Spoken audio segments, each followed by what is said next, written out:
Bonjour les enfants, bonjour les adultes. Bienvenue dans Lecture Plus. Nous sommes la compagnie d'entraînement, la formation professionnelle du théâtre des ateliers d'Aix-en-Provence. Et nous allons vous raconter un conte de Mongolie. Bon voyage! Bon Voyage.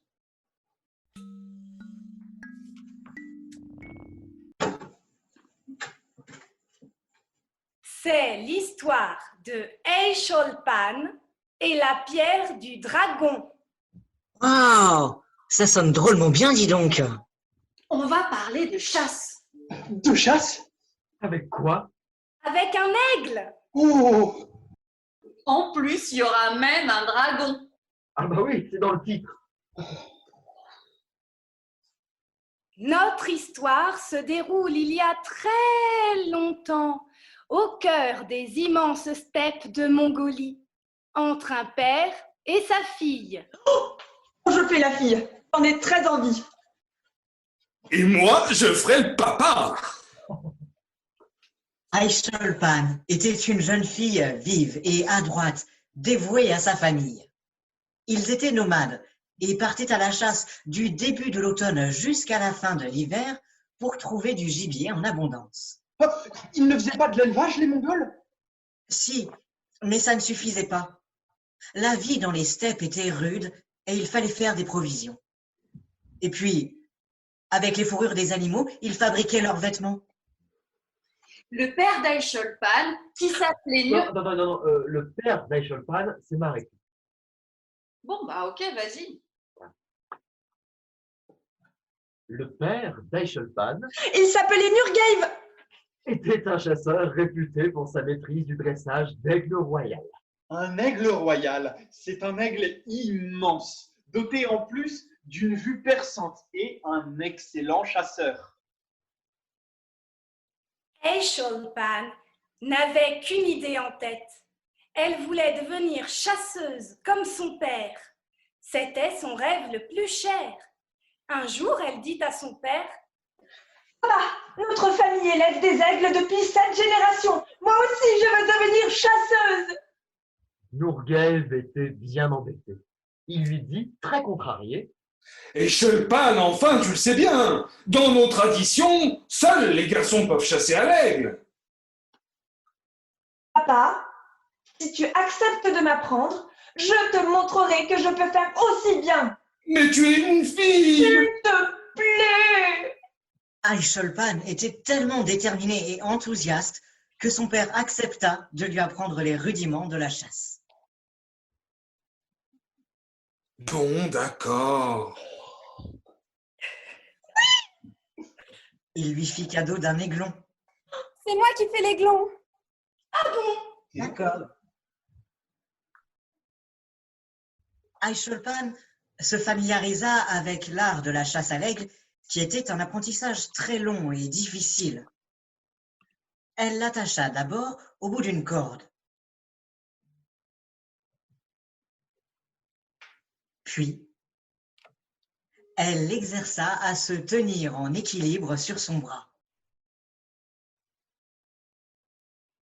Bien.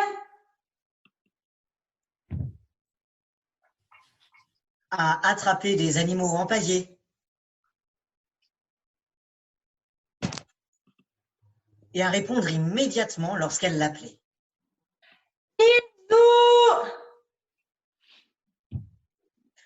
De temps en temps, pour la récompenser de sa bonne volonté, elle lui offrait de délicieux morceaux de viande crue.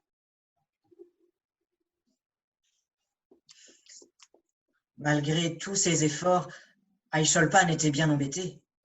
Inzou n'en faisait qu'à sa tête. Inzou, rapporte-moi la proie que tu as attrapée. Inzou. Papa, Inzou ne comprend pas ce que je lui dis. Patience, ma fille. Comment veux-tu qu'elle comprenne? Vous ne parlez pas la même langue. Elle doit d'abord comprendre ce que tu dis pour pouvoir t'obéir. Un animal ne comprend que celui qu'il respecte. Oui, papa. Les aigles ne sont pas nos esclaves, sans eux nous ne pourrions chasser des proies aussi lointaines ni aussi rapides. Pense qu'Inzu te rend un grand service. D'accord.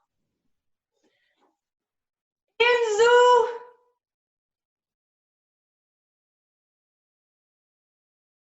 Des mois et des mois passèrent, pendant lesquels Aisholpan s'entraîna avec acharnement, avec le désir de devenir la meilleure chasseuse possible. Un beau jour, Nurgef décida que sa fille était prête. Ma fille, je te regarde depuis tout ce temps et je suis fier de toi. Je pense que tu es prête à te présenter devant le Grand Conseil pour qu'il te nomme Berkuchi. C'est quoi un Berkuchi? C'est un chasseur qui chasse avec son aigle. Ah, d'accord. Ouais, voilà. C'est qui fait le grand conseil? On n'a qu'à tous faire le grand conseil. Ah oui! Oui. Le Grand Conseil. Oh, honorable sage, qui veillez au bien-être de notre clan et au maintien de nos traditions, je viens vous dire que j'ai transmis mon savoir-faire à ma descendance. C'est une grande nouvelle. Ton talent est précieux pour le clan. Fais-le entrer.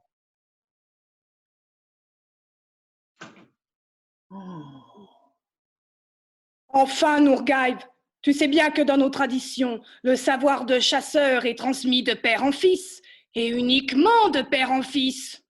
Nurgef, une fille qui chasse avec un aigle, on n'a jamais vu ça dans nos contrées. Bien, dans ce cas, vous n'avez qu'à me mettre à l'épreuve. Et je vous montrerai que je sais chasser aussi bien qu'un homme. Eh bien, puisque tu insistes, soit. Merci, honorable sage. Et qu'est-ce que je dois faire? Pars, seul, dans la montagne. Chasse sans ton cheval, à la seule force de ta détermination, grâce à la seule aide de ton aigle. Survis pendant 3 jours et 3 nuits dans la froide steppe et reviens au clan chargé de trophées. Alors seulement tu seras reconnu comme une honorable Berkuchi. Allez, viens, exprime-toi. J'y vais de ce pas.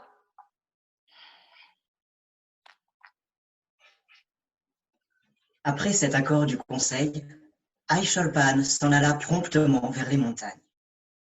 Ce fut un trajet long et périlleux, car elle dut se battre contre le vent, le froid et les animaux sauvages.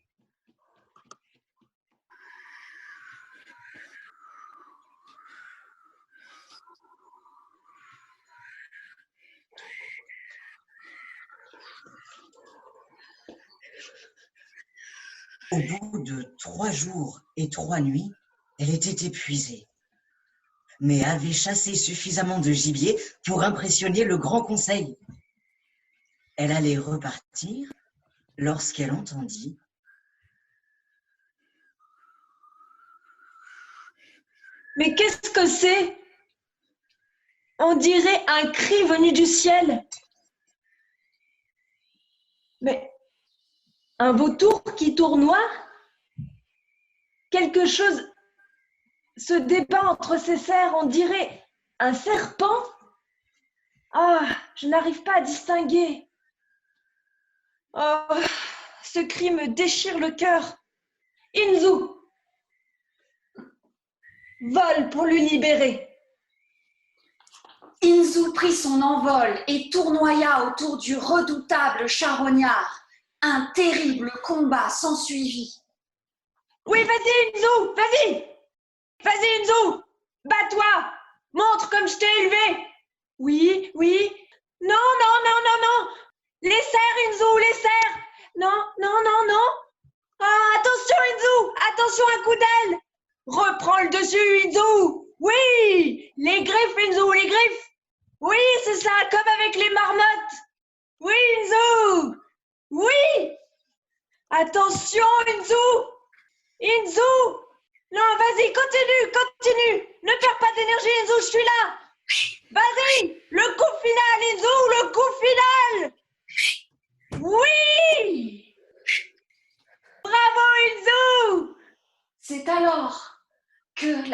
créature que le charognard tenait entre ses serres chuta aux pieds d'Aïcholpan. Il ressemblait à un petit reptile multicolore. Aïcholpan se précipita pour lui porter secours.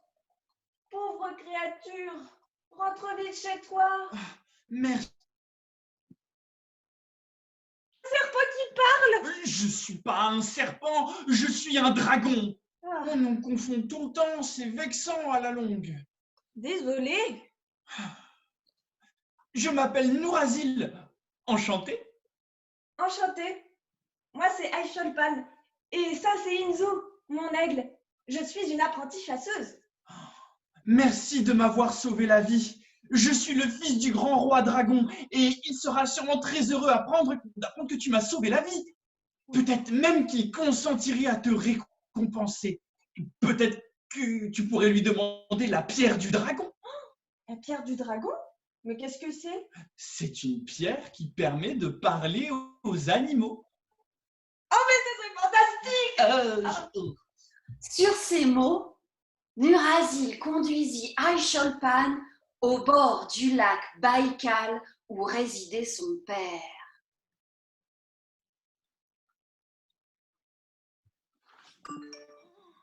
C'est immense! Je n'ai jamais vu autant d'eau.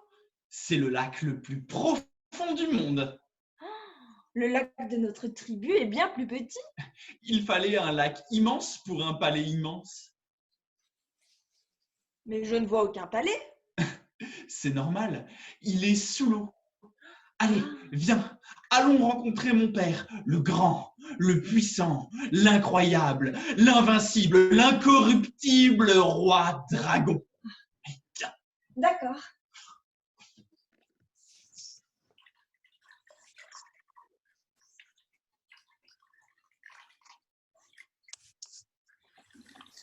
Aïcholpan suivit Nourazil tout au fond des eaux du lac.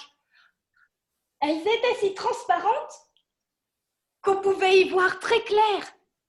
Aïcholpan découvrait des paysages flamboyants. Arrivée au palais, elle n'avait jamais rien vu d'aussi beau. Le palais était entièrement recouvert de nacre. Il étincelait de 1000 reflets.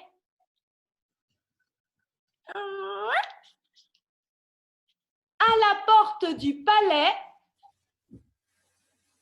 le grand roi dragon apparut majestueusement.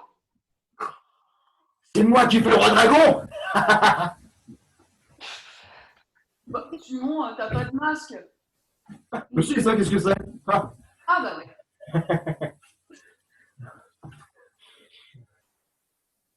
Le grand roi dragon apparut majestueusement devant les deux enfants et leur dit: Quel visiteur m'amènes-tu, mon enfant? Père, cette Berkuchi m'a délivré des griffes d'un retour, sans savoir qui j'étais, sans rien attendre en retour. Elle a eu pitié de moi et m'a sauvé la vie. Sans elle, je ne serais pas devant toi ici. Jeune Berkuchi, quel est ton nom? Aïcholpan. Aïcholpan, je te suis infiniment reconnaissant. Ta générosité m'a permis de conserver le trésor le plus cher à mes yeux. En remerciement, tu pourras demander ce qui te plaira dans mon palais. Aïcholpan ne voulait pas être riche. Elle voulait obtenir la pierre du dragon qui permet de parler aux animaux. Noble roi dragon, une seule chose que tu possèdes satisferait mon cœur, c'est la pierre, redoutable dragon, que tu portes sous ta langue et qui permet de parler aux animaux. Ne veux-tu pas de ce coffret de perles? Non, merci. Ne veux-tu pas de cet énorme rubis couleur de sang? Non, merci. Pour moi, la plus belle des parures est la vertu et non la richesse. Tu es bien sage, Aïcholpan. Le grand roi dragon baissa la tête et réfléchit. Il ôta lentement la pierre de sa bouche et la tendit à Écholpan.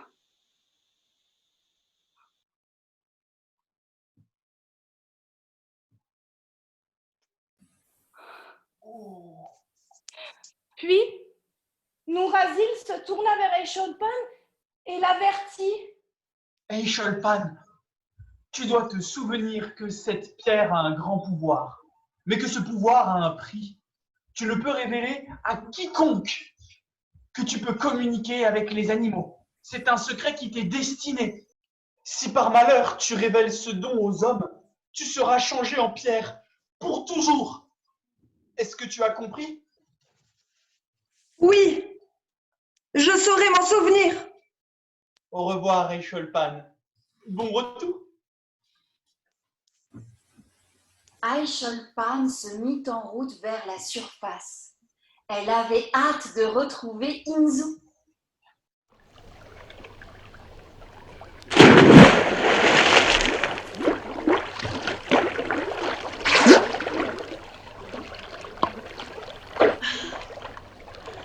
Inzou! Qui m'appelle? Oh, ça alors, Inzou! J'arrive à te comprendre! Moi aussi, Écholpan, j'arrive à te comprendre. Merveilleux! Alors ça marche vraiment! Quoi donc? Mais la pierre qui m'a été donnée par le roi dragon, avec elle, je peux parler aux animaux! Waouh! En tout cas, Écholpan, c'est un don précieux. Avec ça, nous n'aurons aucun secret pour toi. Mais oui! Avec ce pouvoir, je comprendrai tous les renards! Alors je pourrai chasser tous les renards! Je comprendrai tous les lynx! Alors je pourrai chasser tous les lynx! Je comprendrai toutes les marmottes des montagnes et de la steppe! Alors je pourrai chasser toutes les marmottes des montagnes et de la steppe! Inzou n'était pas d'accord avec Écholpan. Elle lui dit. Pourquoi utiliser ton don pour chasser davantage? Ton talent permet déjà de nourrir le clan. Oui, mais si je ramène plus de gibier, j'aurai plus de prestige! Tu fais fausse route, Écholpan. Parler le langage des animaux t'apprendra bien plus que la position du gibier. Écoute seulement. En ton absence, j'ai entendu une drôle de rumeur. Certains animaux s'affolent drôlement dans la steppe. Il doit se passer quelque chose d'étrange.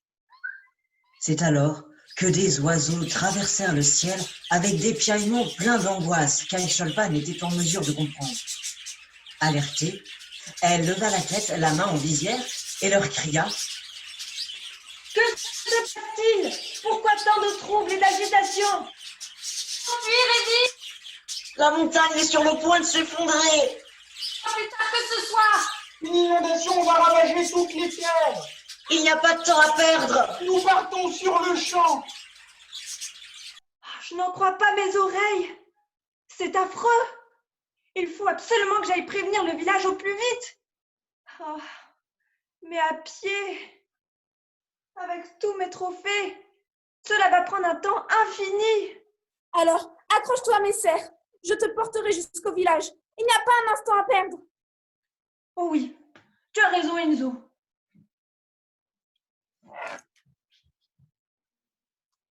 N'écoutant que son courage, Écholpan abandonna tout ce qu'elle venait de chasser pour prévenir son clan au plus vite. De retour au village, elle fut accueillie par son père qui la mena devant les sages du Grand Conseil. Tout le village s'était rassemblé autour pour observer la scène. À son arrivée, elle avait les mains vides. Les sages lui dirent « Eh bien, Écholpan, où est passé ton butin de chasse? J'ai dû m'en séparer pour arriver plus vite ici pour vous prévenir d'un grand danger. Il semble de toute évidence que ta fille a échoué. S'il vous plaît, écoutez-moi car votre vie en dépend. Devant l'émotion qui faisait vibrer sa voix et son air affolé, tout le village se mit à l'écouter. La montagne va bientôt s'écrouler et notre village sera submergé. Il nous faut partir sur le champ. D'où tiens-tu ces informations? Je ne peux vous le révéler, mais il faut me faire confiance. Hey Cholpan, nous comprenons ta fatigue due à la chasse, mais tu ne peux pas... S'il te plaît, papa, tu me crois, toi? Bien sûr que je te crois, mais c'est le village qu'il faut convaincre.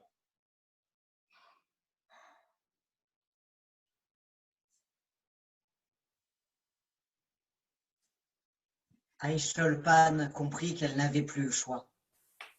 Elle allait devoir révéler son secret pour convaincre le village de partir. Inzu vint se blottir contre elle pour lui donner du courage. Et Aisholpan leur révéla tous les détails de son histoire. Grâce à la pierre du dragon, cette pierre qui m'a été offerte par le grand roi dragon, je peux dorénavant parler aux animaux. C'est eux qui m'ont averti de la catastrophe.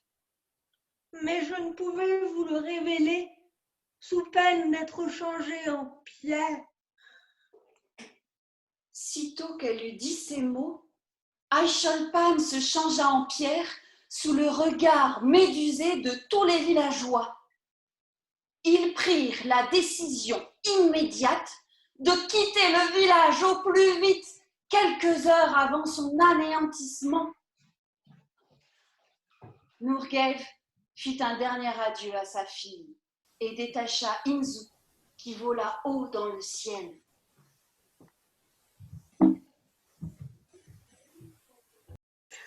Nurgef ne consentit à quitter le village qu'après avoir emporté avec lui un morceau de la statue d'Aisholpan.